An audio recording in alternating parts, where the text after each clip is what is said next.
Alors, c'est pas vraiment ma catégorie préférée, mais n'empêche que je crois que tu as le deuxième meilleur temps mondial, ça doit être quelque chose comme ça, non? Ouais, c'est ça. Ouais. Voilà, tout ça J'ai à eu, cause ouais. d'une tragique erreur. Si je regardais dans les commentaires, apparemment tu as fait une erreur de 6 minutes. Alors là, je t'avoue que j'étais vraiment trop claqué pour repérer l'erreur sur une run de 5h30, mais enfin sur une run de 5 heures, pardon. Mais là, on a une estimate de 5h30, parce que c'est pour les gens qui sont prêts à nous suivre et à faire Ouais, une en nuit fait, blanche. Il faut quand même les prévenir. On a une estimate de ah, 5h30. allô, ça coupe un Elle peu. est elle est un Ouais. petit peu large. Hein, faut savoir. Est-ce que tu peux nous donner ton temps, ta vidéo, histoire vraiment d'impressionner tout le monde d'entrée de jeu? En temps, voilà, à l'époque, c'était 4h55. Voilà, c'est ça. Donc, vous voyez, avec 5h30, on a une estimate relativement large. Après, comme on est sur une run qui est très très longue, on n'est pas à l'abri d'un troll. Donc voilà, l'estimate est relativement correcte. Après, on va voir comment ça va se passer.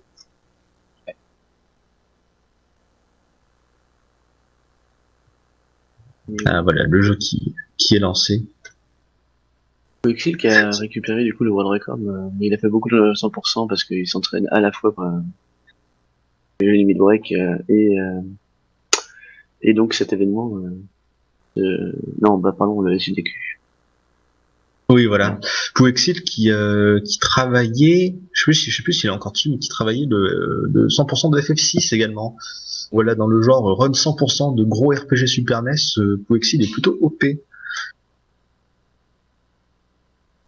C'est vraiment le runner du moment. C'est vrai que le 100% c'est vraiment une catégorie que j'aime beaucoup sur certains jeux, notamment sur FF6, parce que bon, en FF6 on l'a beaucoup vu, notamment à ce marathon, hein, complètement glitché d'ailleurs, beaucoup plus qu'à l'époque où MV le renait.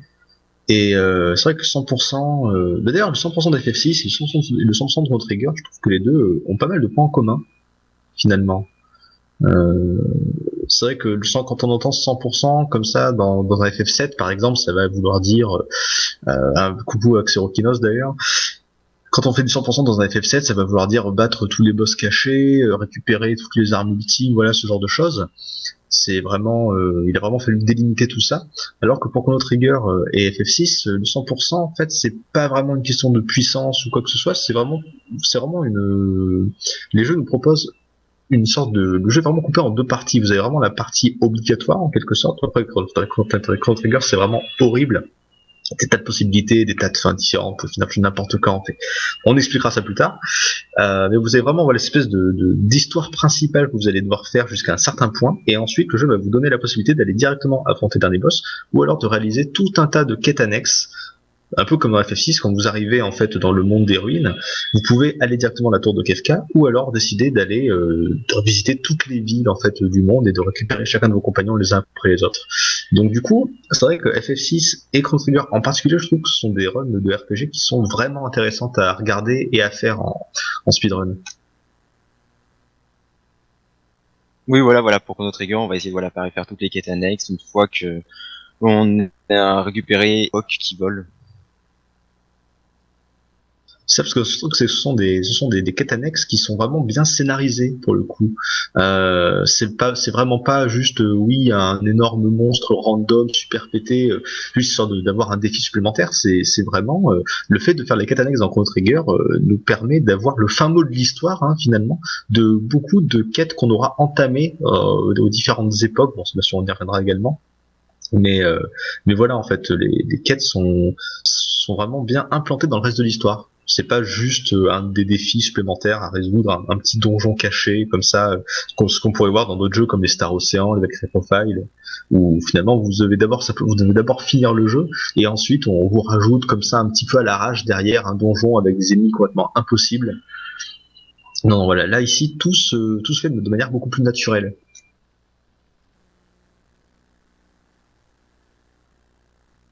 Allez les mecs, motivez-vous, on en a pour 5h30, il faudrait bien commencer à un moment ou à un autre. Déjà qu'on est parti pour faire la sieste demain matin, enfin demain matin.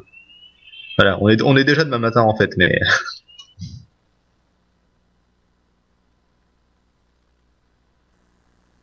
à la Chrono Trigger.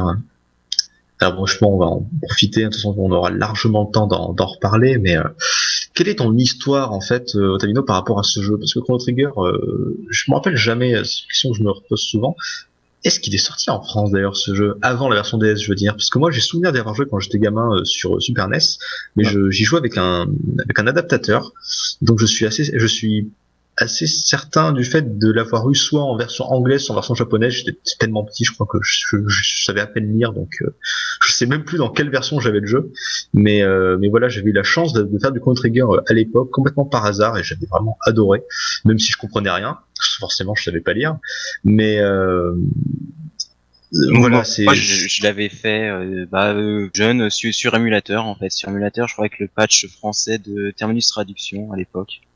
Oui, qui est Voilà, parce qu'il sorti était... assez tôt d'ailleurs. On a eu de la Ouais. chance de ce côté-là en France.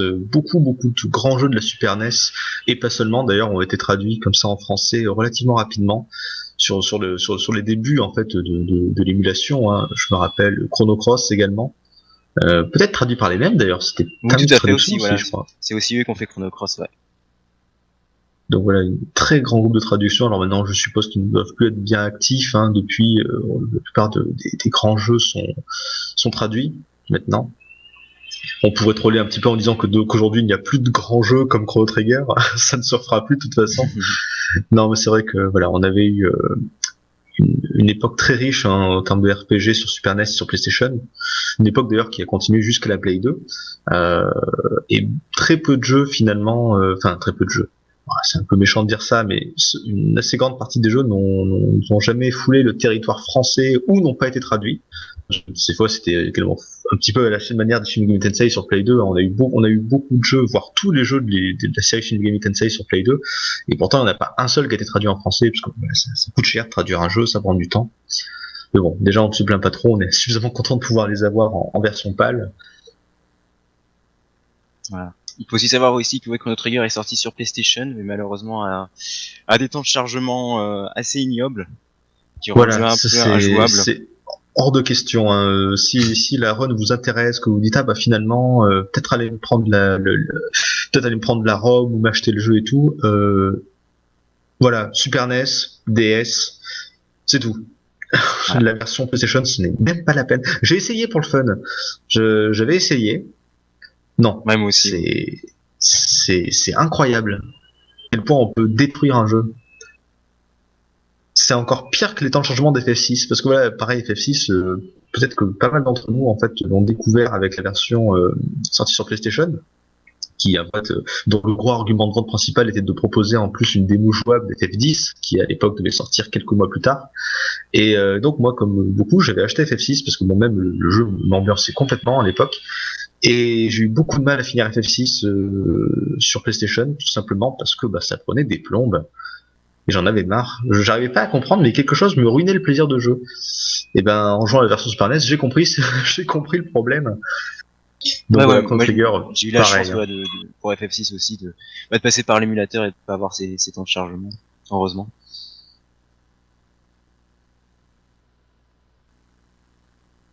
Alors, on y sont encore en plein setup, donc on est en train de se taper l'introduction en boucle. Simplement, la version PlayStation, elle a l'avantage d'avoir de très très jolies scènes animées, façon, enfin, en mode de DBZ. D'ailleurs, je crois que la Tout à version fait, ouais. DS les a aussi. Tout à fait, c'est été repris dans la version DS, toutes les cinématiques. Donc raison de plus de jouer à la version DS qui est en plus voilà plus récente, certainement plus facile à trouver si vous voulez obtenir le jeu de manière légale. Et voilà, la version PlayStation ne sert vraiment plus à grand chose.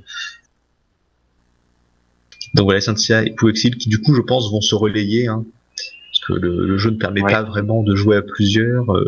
Pareil, on n'a qu'un seul écran, donc ce sera pas une race. Voilà, Essentia qui run le jeu sérieusement, elle n'est pas là en guest star, façon ouais regardez, on a Essentia. Non, non, non, pas du tout. Elle run le jeu également dans cette catégorie, donc il n'y a pas de souci. Même si tu es plus fort qu'elle, avouons-le. Ouais, mais elle a eu le meilleur temps pendant très longtemps. D'ailleurs, je crois que c'est toujours son run qui est sur la Speed Demo Archive. Ça fait longtemps que ça n'a pas été mis à jour, mais elle avait fait un run en dessous de 6 heures à l'époque, qui est resté longtemps comme le meilleur temps 100%, avant qu'Obda reprenne cette catégorie. D'ailleurs, cette run en 100%, bah, ça devait être celle que j'avais vue à l'époque. Si elle est si vieille, ça devait être la sienne que j'avais vue, qui comportait une très très très très longue séquence de farm. Voilà, et C'était et qui maintenant n'est plus dans la route. Voilà, donc justement, on va vous le dire parce que c'est quelque chose que vous ne verrez pas, hein, ça fait partie de l'ancienne route. Heureusement d'ailleurs, c'est que ça c'est le genre de choses, tu vois, c'est le genre d'amélioration que je suis très content qu'elle ait été trouvée et faite. En fait, normalement, vous avez un petit passage, donc ça se passe une fois que le jeu vous donne la liberté d'aller faire les quêtes annexes. Alors excusez-moi de vous interrompre vite fait, je veux juste être sûr d'un truc, il n'y a aucun son là sur le restream US. On est bien d'accord? Non, moi j'entends, j'ai pas de son. D'accord. Non, donc voilà, c'est normal. D'accord, c'est normal. Bon, je viens vers vous dès que le chrono démarre pour être sûr qu'on est à peu près calé à plus ou moins 5 secondes, et puis après je vous laisse tranquille de toute façon. D'accord, on attend le signal.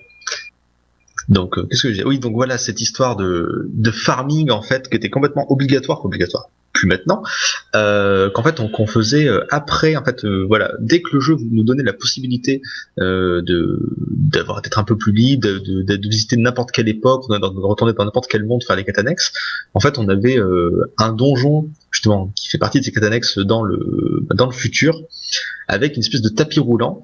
Et en fait, c'était une séquence pendant laquelle on a plein de combats obligatoires qui sont toujours les mêmes et qui sont plutôt intéressants niveau XP, justement, niveau XP et surtout AP pour le point technique.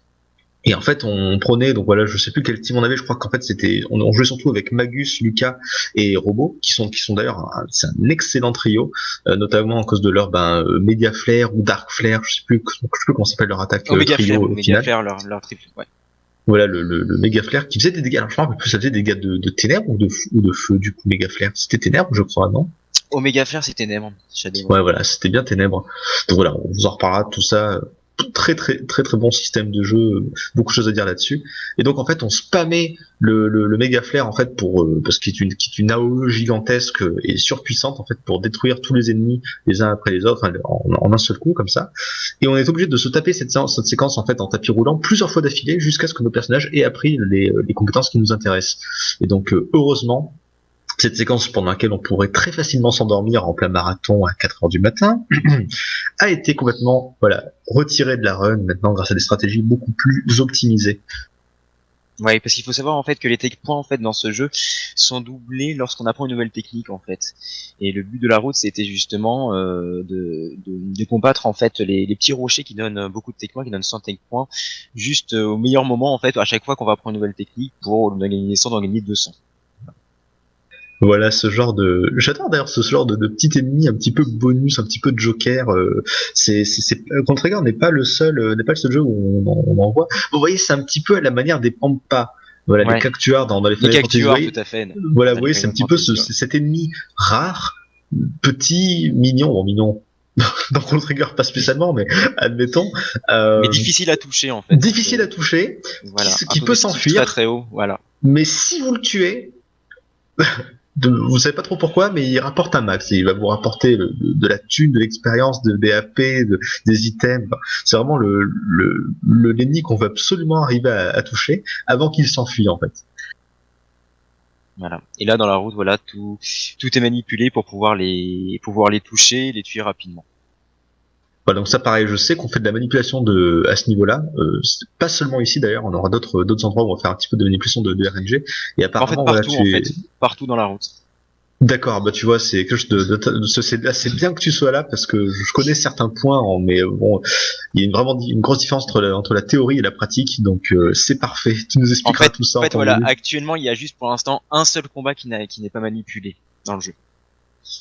D'accord, donc c'est bien ce qui me semblait, parce que je trouvais qu'il y avait beaucoup de coups critiques quand même dans ta run. Mon petit salaud, je te dis, putain, mais c'est quoi cette chance de cocu? Voilà, tout est fait en sorte pour avoir les coups critiques au meilleur moment, en fait. On verra dans le château de Magus que ça sera Frog, qu'il y aura quasiment tous les coups critiques, que pour certains boss aussi, pour Nisbel 1, c'est Ayla qui aura tous les coups critiques à la suite. Voilà, tout est fait en sorte. Oui, Nisbel qui se fait violenter, Normalement, c'est un boss qui n'est pas si gratuit que ça. Enfin, il a tendance à le contre-attaquer méchamment, mais avec un petit glitch par-ci, une petite manipulation de RNG par-là, ça passe très bien. Ah, pour moi, ça a commencé. Je suis à 6, 7, 10 secondes. Je suis à 10, 11, pardon. 11, 12. Ouais, je suis un tout petit peu en avance sur vous, du coup, donc c'est bon, c'est parfait. Bon courage pour le commentaire. Merci. Donc voilà, la run qui commence. Alors, j'ai même pas vu, est-ce que Chrono a été renommé? Oui, il était renommé, je n'ai pas vu le nom non plus, mais il était renommé. C'est pas qui. Bon, de toute façon, on aura largement l'occasion Ouais. de voir son nom s'afficher. Alors, est-ce que tu veux faire un petit point sur l'histoire rapidement, ou est-ce que tu veux que je m'en charge pour garder les commentaires les plus techniques? Vas-y, tu peux t'en charger. Alors, globalement, parce que ça, alors, voilà, contre j'ai fait beaucoup, mais alors, pour tout me rappeler, en fait, là, nous sommes dans le présent, voilà, parce que comme vous n'êtes pas sans savoir que Chrono Trigger, ne serait-ce qu'avec un nom pareil, va nous parler de voyage temporel, voyage dans le temps. Donc là, nous sommes dans le présent, enfin, le présent, en tout cas pour notre héros, qui se nomme Chrono, qui habite avec sa maman, et qui en fait là doit se rendre au festival millénaire, voilà, qui est un festival qui permet de fêter le. En fait, on est en l'an 1000, hein, si je ne dis pas de bêtises. D'où le festival millénaire d'ailleurs. Et donc voilà, c'est une journée comme les autres qui commence pour notre héros en kimono armé d'un katana en bois. Donc voilà, simplement notre maman nous propose de renommer notre ami d'enfance, Lucas, qui est une inventeuse. Enfin voilà, elle vient d'une famille d'inventeurs. Ah, qu'est-ce que quoi? Qu'est-ce qui leur arrive?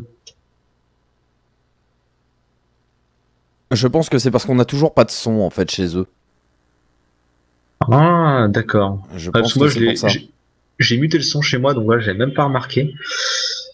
Ouais, effectivement, je vois le chat américain qui s'affole. Ouais, non, il n'y a pas de son chez eux, voilà.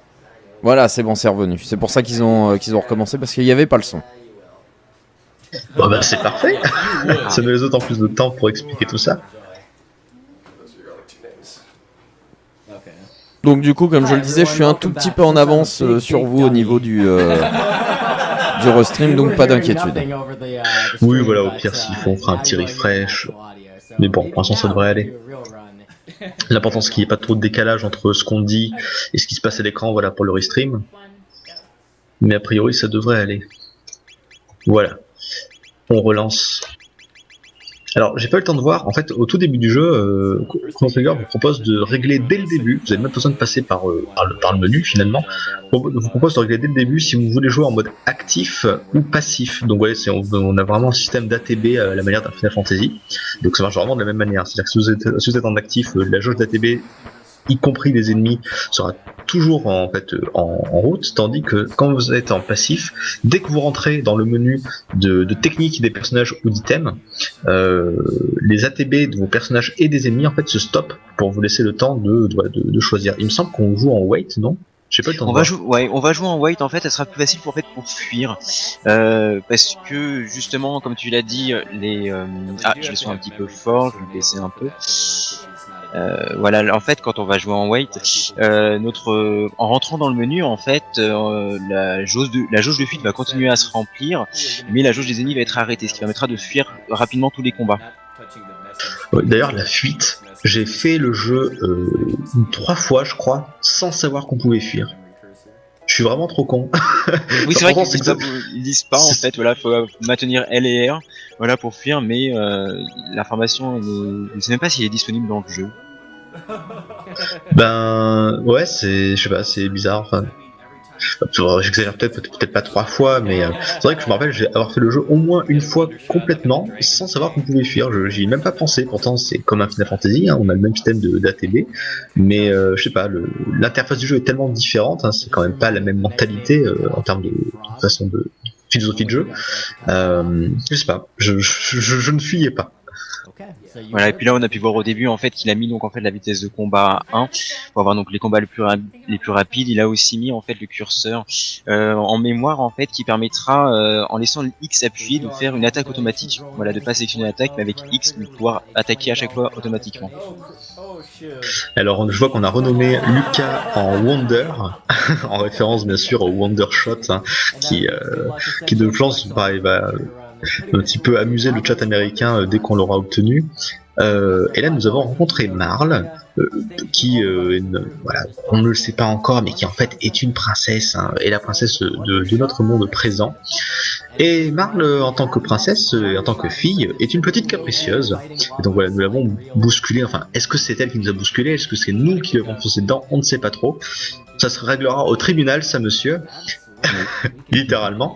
Et ensuite, en fait, on a tout le loisir en fait de se balader dans ce festival. On a même un robot qui nous sert un petit peu d'entraînement, on peut gagner des points, participer à des petits jeux. Mais nous, tout ça, on s'en fout. En fait, afin de déclencher la suite du jeu, il y a un moyen très facile. Il suffit d'aller parler à un Un vendeur. vendeur en fait, ouais. Voilà, on rentre dans le menu d'achat, on le quitte immédiatement, et automatiquement ça va nous afficher le message comme quoi oui c'est bon, vous pouvez accéder au spectacle de Lucas, donc voilà notre ami qui a préparé cette espèce de téléporteur qu'elle va nous présenter aujourd'hui. Ensuite on a rapidement eu la petite séquence avec Marle qui veut prendre des bonbons. Et donc en fait on attend simplement qu'elle ait fini, on est obligé d'attendre parce que si on essaye de partir, elle nous dit ah non attends j'ai pas fini, et donc en fait on perd quelques secondes à devoir passer ce texte supplémentaire, donc autant attendre bien sagement qu'elle ait trouvé ses bonbons. Et voilà, on a déjà la séquence du téléporteur qui, comme vous en doutez, va pas très bien se passer. Nous sommes dans un RPG, il faut bien qu'il y ait un élément perturbateur qui vienne déranger toute cette situation bien trop paisible. Et Marle, plutôt que de se retrouver téléporté donc dans le téléporteur de droite, se retrouve prisonnière d'une espèce de portail spatio-temporel et disparaît. Et là, c'est la panique. Mesdames, messieurs, il n'y a rien à voir, rentrez chez vous. Lucas, qu'est-ce qui s'est passé? Et bien sûr, il va falloir enquêter. Voilà, il y aura juste le pendentif sur le téléporteur de gauche. Le fameux pendentif qui aura son importance, sans douter. Pendentif de princesse. Vous vous doutez bien que ce n'est pas qu'un simple bijou. Donc voilà, comme d'habitude, j'essaye de vraiment, ne serait-ce que de me maintenir éveillé en parlant beaucoup. Donc, si tu vois que je parle un petit peu trop, n'hésite pas à me couper la parole sèchement, je ne t'en voudrais pas. Donc voilà, en tant qu'héros, ça se voit, hein, on est en kimono, on a les cheveux pointus. Merci le design de Akira Toriyama d'ailleurs, raison du succès du jeu. Ah oui, parce que ça on n'en a pas parlé d'ailleurs, 5 secondes. Chrono Trigger qui a très bien marché comme jeu parce que c'était en fait le premier projet commun en fait entre Square et Enix, hein, donc Enix qui était les pionniers du JRPG avec Dragon Quest. Je pense Dragon Quest qui est une série connue pour ne jamais se séparer du caractère design de Akira Toriyama, inventeur, dessinateur, créateur de Dragon Ball Z, et Final Fantasy, voilà, qui sont, vous savez très bien ce qu'est Final Fantasy, savoir le JRPG qui a su un peu plus se moderniser, un peu plus changer au fur et à mesure des épisodes et s'occidentaliser. Et donc en fait Chrono Trigger c'est l'association de ces deux grosses boîtes, de ces deux grands spécialistes japonais du RPG qui ont décidé de faire un projet commun et qui déchire absolument tout. Et là après le combat, après en fait les 3 diablotins, on va pouvoir voir en fait le bird skip qui était réussi très rapidement. Là il y a 2 pixels en fait où on doit se positionner et après courir vers le haut. Ici on est sur un des 2 bons pixels, on peut éviter un combat ici. Ouais, alors là c'est... Alors oui voilà, parce que il n'y a absolument pas de rencontre aléatoire dans Chrono Trigger, ce qui en fait d'ailleurs un jeu très intéressant à runner, hein. Vous savez que généralement les RPG avec des rencontres aléatoires, on n'aime pas trop ça parce que ça implique beaucoup de RNG. Après on essaye de manipuler un petit peu avec le step counter quand on arrive à du très haut niveau de speedrun. Mais bon, là dans Chrono Trigger, comme vous voyez sur la map, il n'y aura aucun combat. Sur la map, la world map du monde, les seuls endroits où il peut y avoir des combats, ce sont donc dans les phases un peu voilà, comme dans cette forêt par exemple qu'on vient de traverser. Et d'ailleurs, tellement de choses à dire. On vient déjà de récupérer un Power Tab. Donc un Power Tab en fait qui est comme dans FF7, comme les sources de FF7, comme les pommes de Wild Arms. En fait les Power Tab qui sont des items, enfin les tables qui sont des items consommables que vous pouvez récupérer. Il y en a un nombre limité dans le jeu qui vous permettent d'améliorer gratuitement comme ça. Vous l'utilisez sur un de vos personnages et vous augmentez définitivement une de ses caractéristiques. Voilà, pour les pouvoirs tab, ça permet d'augmenter le pouvoir, la force de 1 en fait, qui est valable en fait, qui va compter en fait pour les personnages masculins du jeu, pour Chrono, Frog, Robo et Magus. Il y a d'autres formules en fait qui vont s'appliquer pour Marley, Lucas et Ayla en fait pour leur force.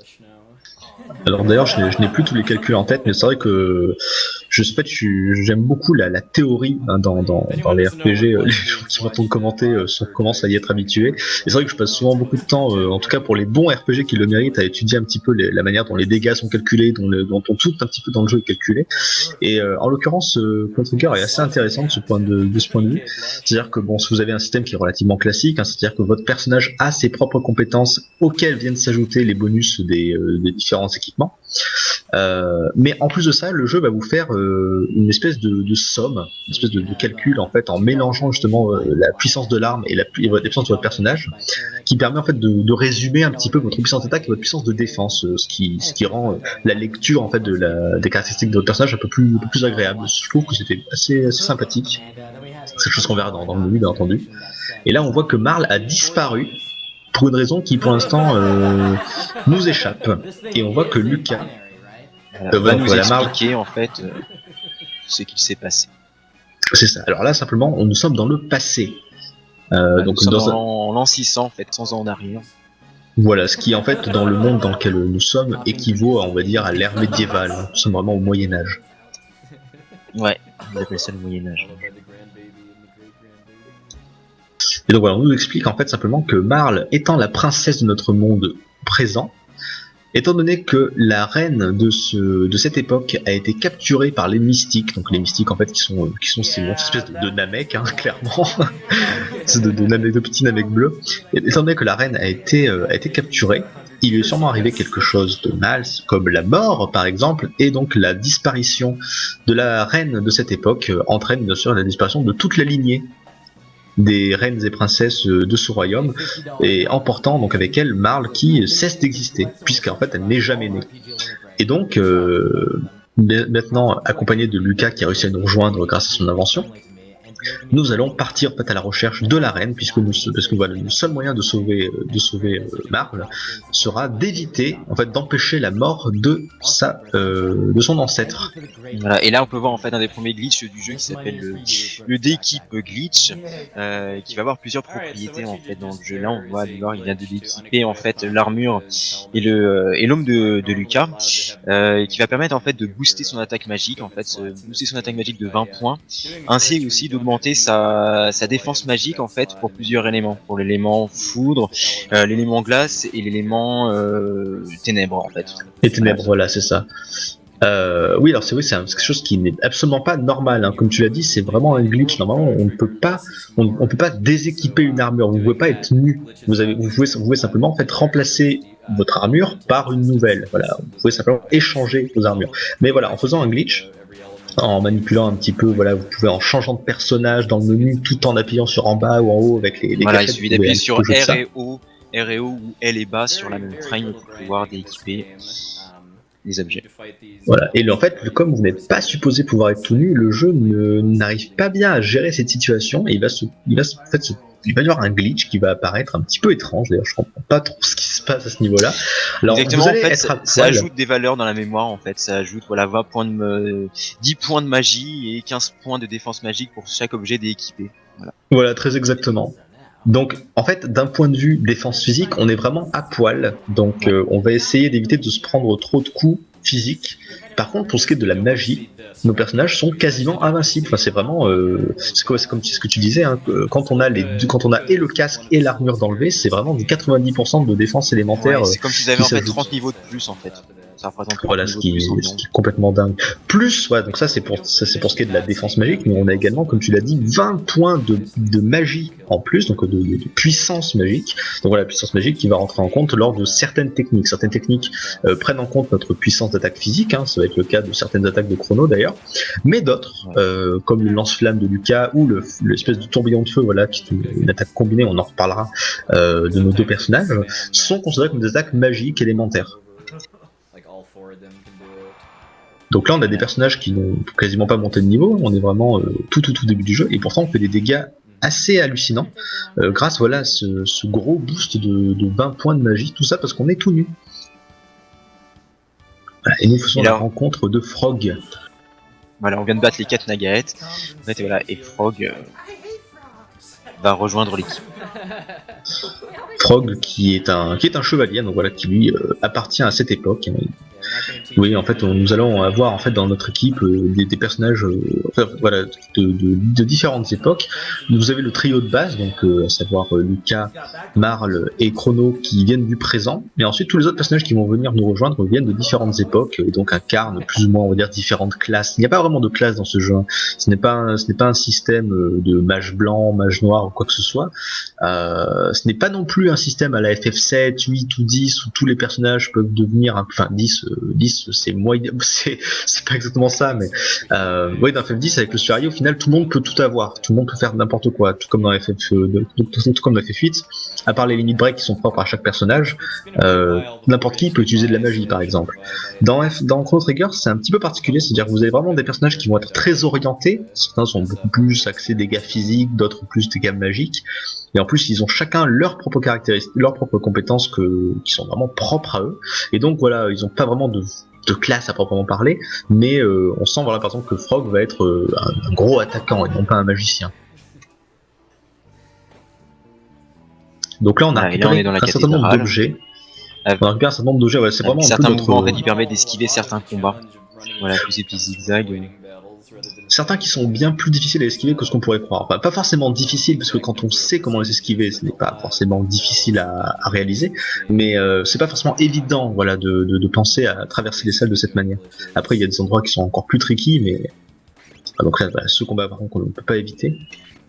Voilà, on peut pas l'éviter sur console, il est évitable dans le TAS en fait. Dans le TAS c'est possible d'éviter, mais sur console ce n'est pas encore possible.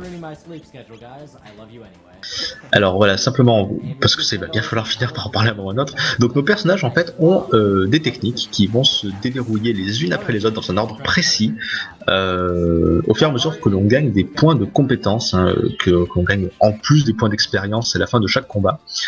Et donc voilà, chacun de personnage a une liste de 8 coups, si je ne dis pas de bêtises, donc et technique et magie, les magies étant symbolisées par une petite étoile à côté du nom, mais pour l'instant nous n'y avons pas accès, on y reviendra.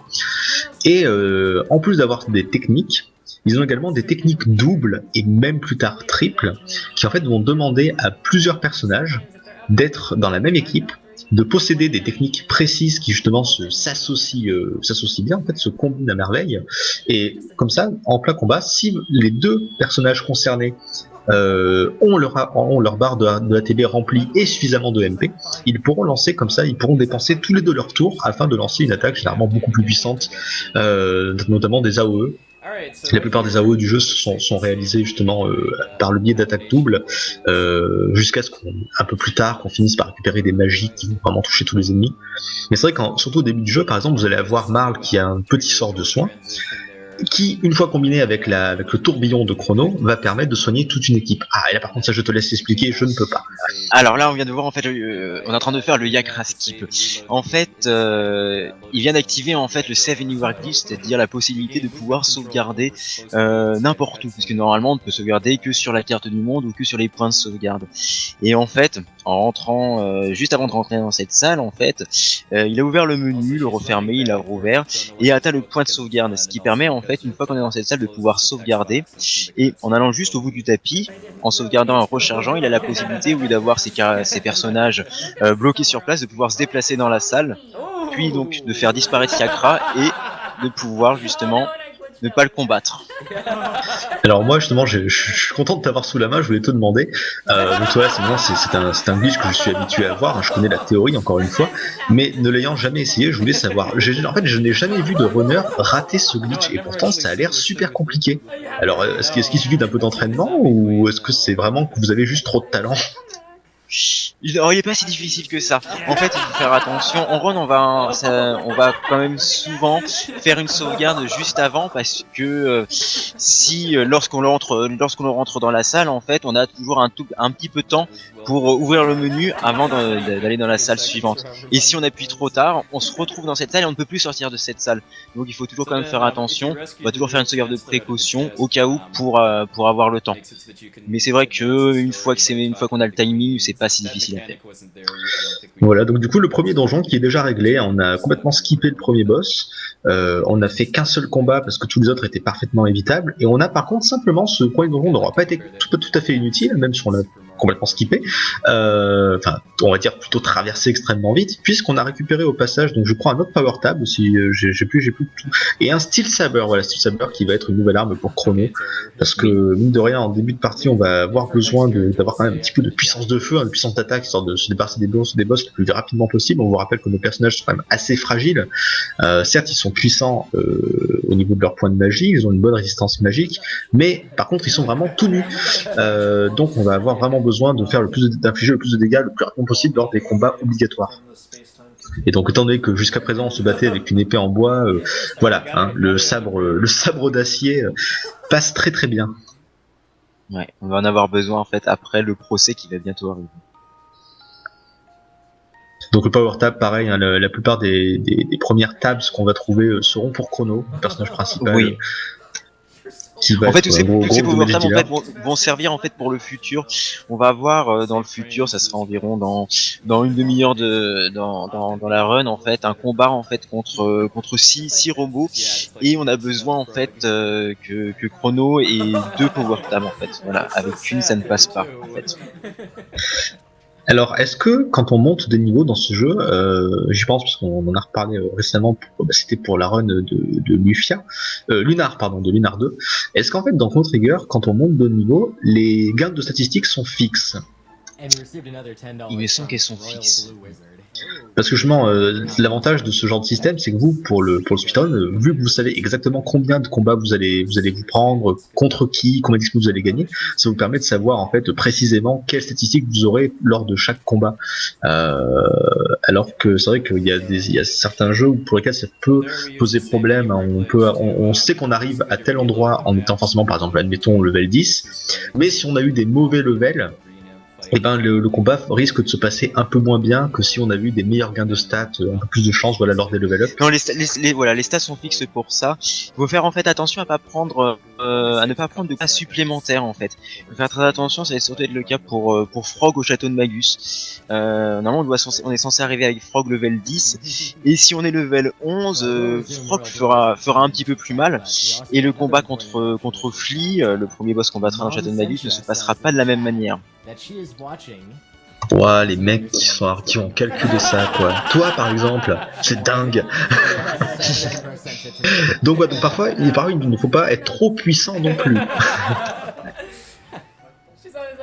Bah en fait je pense qu'il est possible je pense d'avoir en fait des backup strats en fait des strats de sécurité. Je pense que normalement si tout est bien manipulé, le combat contre Flea qu'on verra tout à l'heure on verra assez spécial.